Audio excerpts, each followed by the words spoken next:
La parole est à Monsieur Michel Lozana pour le groupe Renaissance. Merci Madame la Présidente. Ma question s'adresse au ministre de l'Agriculture et de la Souveraineté alimentaire.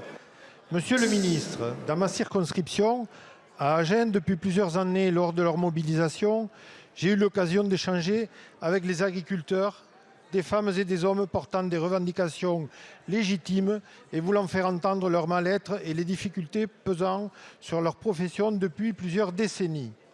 Accablés d'abord par des normes et des injonctions souvent contradictoires.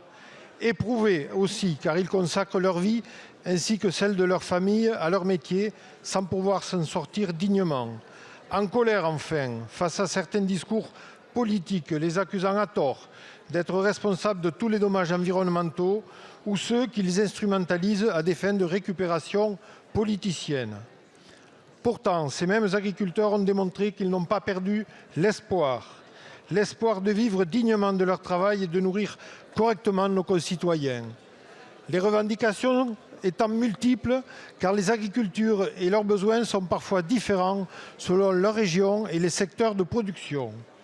En ce sens, je salue l'éventail très concret et adapté de vos annonces qui ont permis d'apporter des réponses rapides et claires. Pour l'agriculture, il y aura un avant et un après cette mobilisation, avec par exemple le grand chantier de la simplification que nous devrons dupliquer à tous les secteurs de l'action publique. Le chemin est long, cette nouvelle démarche est nécessaire et les agriculteurs restent mobilisés, attentifs aux résultats concrets. Aussi, Monsieur le Ministre, pourriez-vous nous indiquer quelles mesures concrètes vous avez déjà prises et quels sont les dossiers sur lesquels vous travaillez d'ici au Salon de l'agriculture pour répondre aux besoins de nos agriculteurs et soutenir notre souveraineté et notre modèle agricole français. Je vous remercie. Merci beaucoup, mon cher collègue. La parole est à Monsieur Marc Fesneau, ministre de l'Agriculture et de la Souveraineté alimentaire. Merci Madame la Présidente, Mesdames et Messieurs les députés, Monsieur le député Lozana, merci de votre question. Les agriculteurs, au fond, et finalement, ils ont posé sur la table une question existentielle. C'est la capacité à continuer à pouvoir vivre de leur travail. Et le deuxième sujet, c'est la question du rapport à la société. C'est au fond, qu'est-ce que la société attend de nous ? Et parfois, vous l'avez dit, les discours qui ont été ceux de la stigmatisation ont fait beaucoup de mal à l'agriculture et aux agriculteurs. Alors nous avons répondu dans l'urgence avec le Premier ministre et les autres collègues ministres sur plusieurs sujets. D'abord, sur les secteurs qui étaient en crise, je pense au secteur des bovins. Je pense au secteur de la viticulture, je pense au secteur du bio, des fonds d'urgence qui sont déployés pour un certain nombre d'entre eux dès à présent, qui vont permettre de soulager les trésoreries et de faire face aux situations les plus périlleuses pour un certain nombre d'entre eux.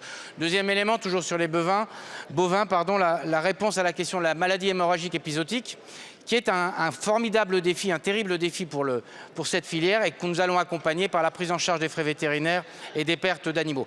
Sur la question viticole, on a besoin aussi de travailler sur des questions plus structurelles.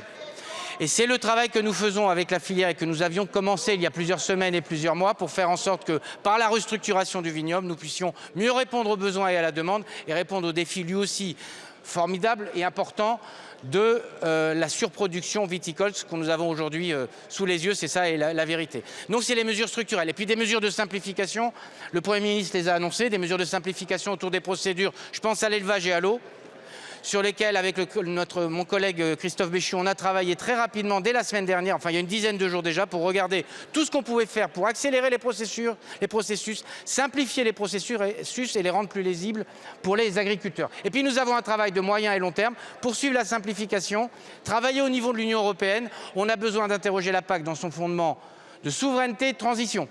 Et c'est bien ça la question qui est posée à la fois par les agriculteurs français et les agriculteurs européens. C'est le travail que nous avons encore à mener devant nous, la simplification, la transition et la compétitivité. Merci beaucoup, Monsieur le Ministre. La parole est